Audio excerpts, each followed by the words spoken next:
दोस्तों 1980s के दौरान एक कोला ब्रांड इंडिया में बहुत तेजी से, लेकिन आगे चलकर वो ब्रांड कंपटीशन के चलते मार्केट से आउट हो गया। Campa Cola has achieved double-digit market share.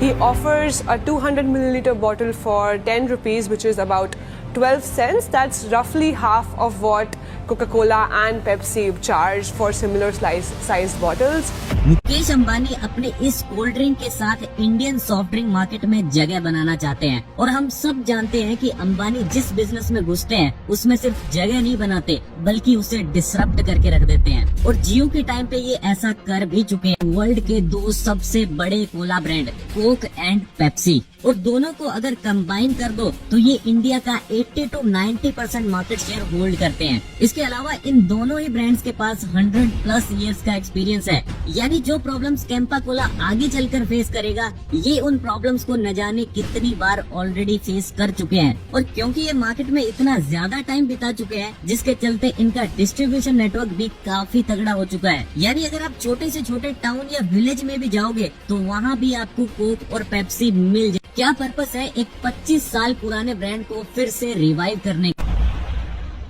दोस्तों ये 1949 की बात है जब हमारे इंडिपेंडेंस को सिर्फ 2 साल हुए थे और देश फूड जैसी बेसिक नेसेसिटीज के लिए भी स्ट्रगल कर रहा था। कोल्ड ड्रिंक को रिच लोगों ने काफी पसंद किया और 1970s तक आम लोग भी इसे खरीदने लगे थे, बट फिर गवर्नमेंट ने इमरजेंसी इम्पोज कर दी और कोका कोला को देश से बाहर का रास्ता दिखा दिया। अब उस टाइम इंडिया में कोका कोला की मैन्युफैक्चरिंग प्योर ड्रिंक्स ग्रुप करता था। अब कोक तो मार्केट से आउट हो चुका था और इनके पास कोई काम नहीं था, तो ऐसे में इन्होंने मार्केट में अपना सॉफ्ट ड्रिंक लॉन्च कर दिया और नाम रखा कैंपा कोला। देखते ही देखते कैंपा कोला बहुत ज्यादा पॉपुलर हो गया, हर तरफ लोग इसे पसंद करने लगे और करीब 15 साल तक इन्होंने इंडियन सॉफ्ट ड्रिंक मार्केट पर रूल किया। और इसी मौके का फायदा उठाकर पेप्सी और कोका कोला दोनों फिर से इंडियन मार्केट में आ गए। अब इंटरनेशनल प्लेयर्स के सामने कैंपा कोला जैसी लोकल कंपनी क्या ही कर सकती थी, क्योंकि जो रिसोर्सेज, मार्केटिंग और प्रोडक्ट इन कंपनीज के पास था वो कैंपा कोला के पास नहीं था। और इसीलिए 2001 में इनके दिल्ली के प्लांट्स बंद हो गए। फिर हरियाणा में थोड़ा बहुत बिजनेस बचा था, लेकिन वो भी ज्यादा टाइम नहीं चला और 2012 के आते आते कैंपा कोला का नाम पूरी तरह से मार्केट से गायब हो चुका था। लेकिन अब करीब 20 साल बाद 2022 में इसे रिलायंस इंडस्ट्रीज ने 22 करोड़ रुपीस में एक्वायर कर लिया है और मार्केटिंग में भी करोड़ों रुपए ऑलरेडी लगा चुके हैं। सबसे पहली चीज है ग्रोथ ऑफ लोकल प्लेयर्स। देखो इंडिया में सॉफ्ट ड्रिंक्स का मार्केट करीब 60,000 करोड़ का है, जिसमें कोक और पेप्सी जैसे बड़े प्लेयर्स ही डोमिनेट कर रहे हैं। लेकिन पिछले कुछ सालों में कंज्यूमर्स का बिहेवियर बदला है और लोग अब लोकल ब्रांड्स में भी इंटरेस्ट दिखाने लगे हैं। कंज्यूमर्स जो पहले कोला और ऑरेंज जैसे फ्लेवर्स की डिमांड करते थे, अब वो जीरा सोडा, मसाला कोला, आम पन्ना और जलजीरा जैसे फ्लेवर्स की डिमांड करने लगे हैं। और इसी डिमांड को देखते हुए एक लोकल कंपनी ने मार्केट में लाहौरी जीरा को लॉन्च कर दिया। इनके सारे फ्लेवर्स भी रीजनल है, जैसे कि लाहौरी जीरा, लाहौरी नींबू, लाहौरी सिकंजी एटसेट्रा। अब शॉकिंग पार्ट ये है कि ये डेली करीब 5 मिलियन बॉटल्स प्रोड्यूस करते हैं। रेवेन्यू की बात करें तो FY23 में इन्होंने 212 करोड़ रुपए की सेल की और अगले ही साल ये रेवेन्यू 47% से इंक्रीज होकर 312 करोड़ पे पहुंच गया। अब प्रॉफिट की बात करें तो FY23 में इन्हें सिर्फ 7.6 करोड़ का प्रॉफिट हुआ, पर FY24 में ये बढ़कर 22.5 करोड़ पे चला गया, यानी एक साल में 3 गुना प्रॉफिट। इसके अलावा सेकंड चीज है प्राइस सेंसिटिविटी। इंडिया में आज भी लोग बहुत ज्यादा प्राइस सेंसिटिव हैं, specially in Tier 2, Tier 3 and rural area. सबसे पहले आता है हायर इनकम ग्रुप, जिसमें टॉप 10% लोग आते हैं। फिर आता है मिडिल इनकम ग्रुप, जिसमें 40% लोग आते हैं और लास्ट में आता है lower income group,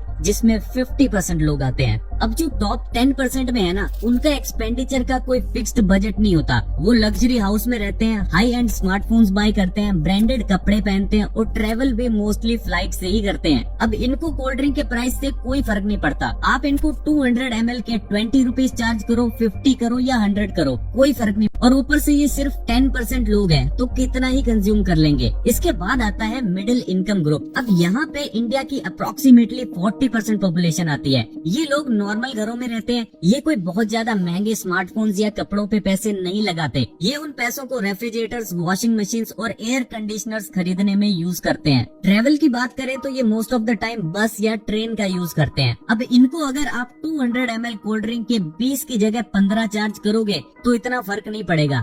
even 10 rupees कर दोगे तो भी थोड़े बहुत लोग ही शिफ्ट होंगे, क्योंकि ये 10 की जगह 20 रुपए पे कर सकते। और ये जो बॉटम 50% ये लोग बेसिक हाउसिंग, फूड और ट्रांसपोर्टेशन को यूज करते हैं। इनके पास रिसोर्सेज बहुत लिमिटेड होते हैं। अब यहाँ अगर आप 200 ml की बोतल 20 की जगह 10 रुपीज में सेल करोगे तो ऑलमोस्ट 100% लोग 10 रुपीज वाले पे शिफ्ट हो जाएंगे, क्योंकि इनके लिए सबसे ज्यादा प्राइस मैटर करती है। अब ये जो कस्टमर बेस है ये काफी ज्यादा वो है रिलायंस का रिटेल नेटवर्क। आज इंडिया में रिलायंस के 19,000 से ज्यादा स्टोर्स हैं, जिसमें रिलायंस फ्रेश, रिलायंस स्मार्ट और जियो मार्ट जैसे स्टोर्स शामिल हैं। अब ये कैंपा के लिए एक बहुत बड़ा एडवांटेज है, क्योंकि इन्हें एक लार्ज बेस लाइन प्लेटफॉर्म मिल रहा है जहां कस्टमर्स ऑलरेडी मौजूद है। इन्हें बस अपना प्रोडक्ट प्लेस करना है और वो बिकना स्टार्ट हो जाएगा। अब इसमें फायदा ये होगा कि इनको ट्रेडिशनल डिस्ट्रीब्यूशन मॉडल को फॉलो नहीं करना पड़ेगा, जिसमें most of the time third party logistics पे रिलाई करना पड़ता है। यहाँ रिलायंस अपने सॉफ्ट ड्रिंक बनाएगा और डायरेक्ट अपने स्टोर्स पे प्लेस कर देगा, जिससे कॉस्ट कटिंग भी होगी और सीमलेस सप्लाई चेन भी बनेगी।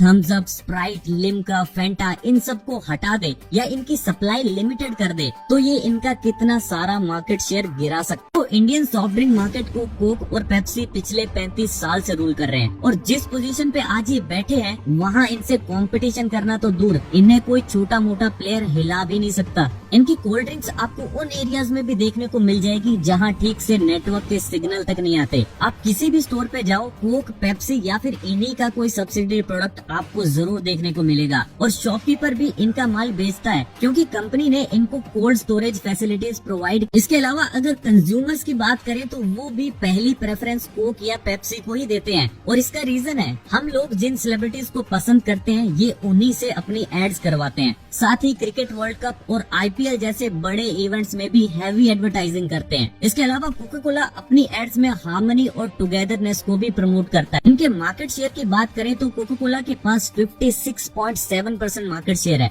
जिसमें से 14.8% थम्स अप के पास है, स्प्राइट के पास 15, कोक के पास 8.3, लिम्का के पास 7 और फेंटा के पास 8.3% है। इसके बाद पेप्सी की बात करें तो इनके पास 34.1% मार्केट शेयर है, जिसमें सबसे ज्यादा 9.8% पेप्सी के पास है, 7.6% मिरिंडा के पास, 7.5% 7 अप के पास और 5.5% माउंटेन ड्यू के पास है। यानी ये दोनों कंपनीज मिलकर ऑलमोस्ट 90% मार्केट को कैप्चर करके बैठी। थम्स अप पहले एक इंडियन ब्रांड हुआ करता था, लेकिन फिर 180 करोड़ रुपीस में इसे कोक ने एक्वायर कर लिया। वेल, इसके बहुत सारे रीजन हैं। वो है इनकी प्राइसिंग स्ट्रेटजी। इसे समझो, कैंपा कोला अपनी 200 ml की बोतल 10 रुपीज में सेल करता है, वहीं कोक और पेप्सी अपनी 250 ml की बोतल 20 रुपीज में सेल कर रहे हैं। इसी तरह कैंपा कोला अपनी 500 ml की बोतल 20 रुपीज में सेल कर रहा है, वहीं कोक और पेप्सी 600 ml की बोतल 40 रुपीज में सेल कर रहे हैं। यानी आपको हर पैक के पीछे 10 to 20 रुपीज का डिफरेंस देखने को मिल रहा है। और ये सेम स्ट्रेटेजी इन्होंने जियो के टाइम भी लगाई थी। इनिशियली ये प्राइसेस को लो रखते हैं ताकि क्विकली मार्केट शेयर को गेन कर सकें और बाद में प्राइसेस इंक्रीज कर देते। रिलायंस इस बार सिर्फ कस्टमर्स को टारगेट नहीं कर रहा, ये रिटेलर्स और डिस्ट्रीब्यूटर्स को भी हायर प्रॉफिट मार्जिन ऑफर कर रहे हैं। जहां बाकी ब्रांड रिटेलर्स को 3 to 5% मार्जिन प्रोवाइड करते हैं, वहीं Campa Cola 6 to 8% profit margin provide कर रहे हैं। अब जब रिटेलर्स को इनसे ज्यादा प्रॉफिट मिलेगा तो वो भी तो इनकी कोला को ज्यादा पुश करेंगे, और इसी चीज को बड़े स्केल पे करने के लिए रिलायंस अपने मर्चेंट पार्टनर नेटवर्क को भी बढ़ा रहा है। करंटली इनके पास 30 लाख पार्टनर्स हैं, जिसे ये इंक्रीज करके